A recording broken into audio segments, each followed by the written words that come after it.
Hey gang, I'm back with another review of Artist Alley. This time we're reviewing our experience at Rose City Comic Convention, not to be confused with Rose City Comic Con in Portland. This Rose City Comic Convention is in my hometown of Windsor, Ontario. There are advantages and disadvantages to local shows. The disadvantage is that the people that you know and the ones that buy your art have access to you like 365 days a year. So really, they don't need to go to a Comic-Con to get your work, right? Like, they already have you at their disposal. The advantage is you have supporters, people that do like your work and will buy, right? So if they are there, they're generally going to buy from you.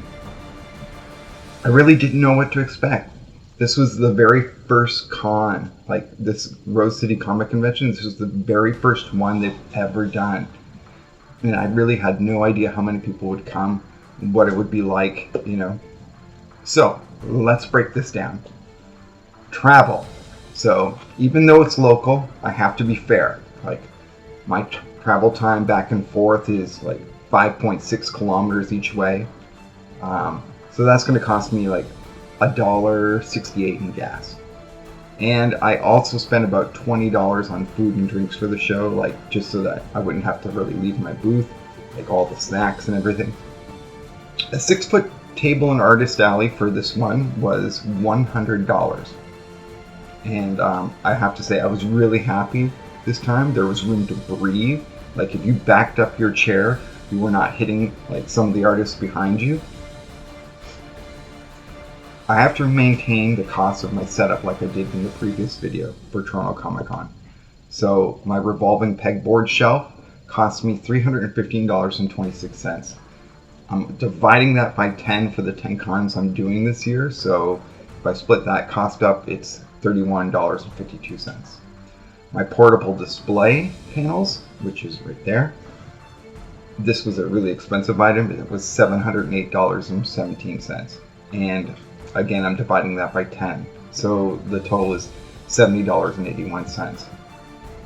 The business cards that I ordered, I ordered 500 of them for the year. That was $73.71. So I'm gonna say that was $7.31. I didn't print any signs this time, so I'm not gonna cut up any cost for that. I just reused the signs I had last time. The only thing about my signs was I had the art books price on there. I cut that off just because I needed to change the price on that. So that brings us to a total of $231.32. So that's how much the expenses were. This was a one-day event, so I need to figure out what I sold.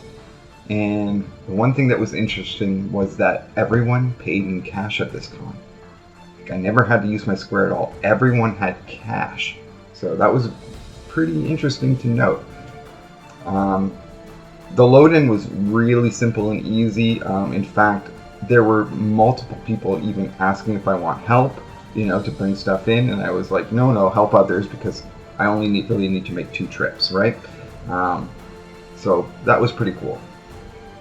I sold 12 prints, so I made $84 from that, but I need to subtract the cost of printing them and the plastic sleeves that they go in.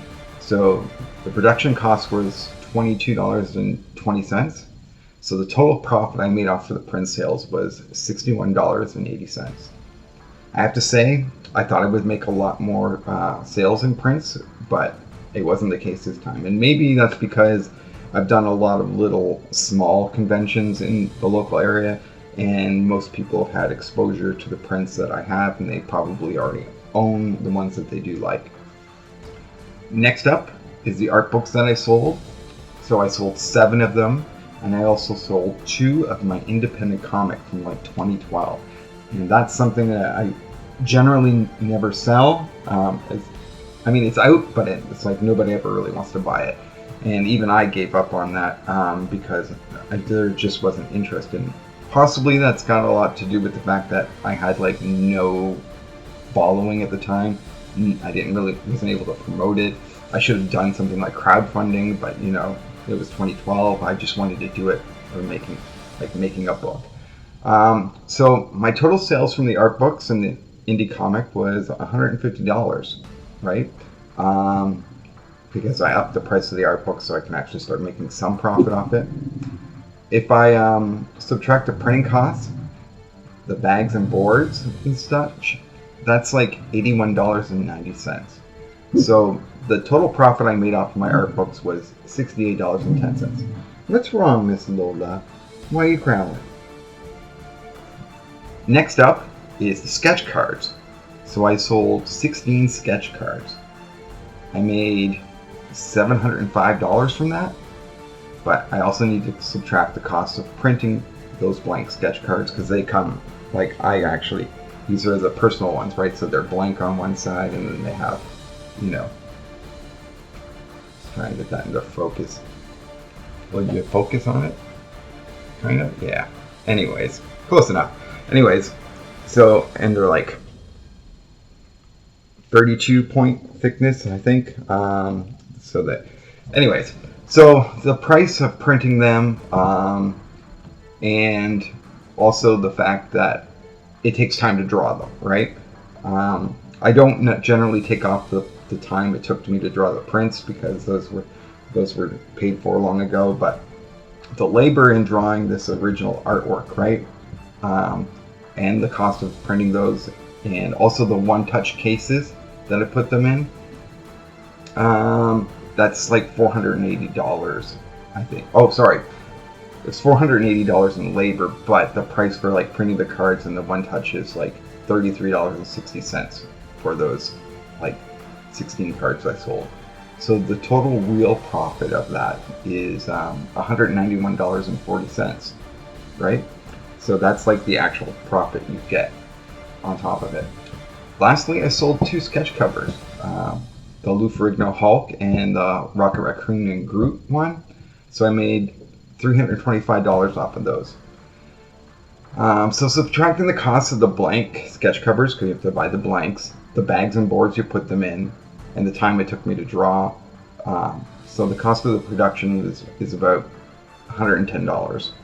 And really, when I'm talking about labor, I'm only paying myself essentially minimum wage. I should be paying myself more, but for the sake, I'm just keeping it very simple that way. So the profit off the sketch covers is $215. So breaking all that down, our total expenses was $231.32. Our total profit was $536.30. So in total, we made like $304.98 from the con. Now, I know I haven't been subtracting the actual time being at the cons, and maybe that's something I'll do like in the next year, but for this year I'm not going to do that because it is time, like it is your time, and your time is valuable. So like however long the con was, like 6-8 hours, whatever, I don't subtract that. But maybe next year I might do that because really need to analyze this as a business perspective. Like if you're going to make money for doing art and going to cons and being at shows, is it really worth your time, right? But overall, I have to say I'll get a table next year for sure. The reason being is like, one, it's local, it's really close, it doesn't take me much to get over there and do it, and 2, this was the first one, so hopefully next year it'll be even better as the awareness grows about this convention. It's something I'm going to consider next year though, as as it goes over time, and we'll see how well it does next year, but all good. Okay, so that's it for now. My next con is the Sarnia Pop Culture Show, and that's on April 16th, so I'll do another breakdown of that and we'll see how it goes. All right, thanks a lot.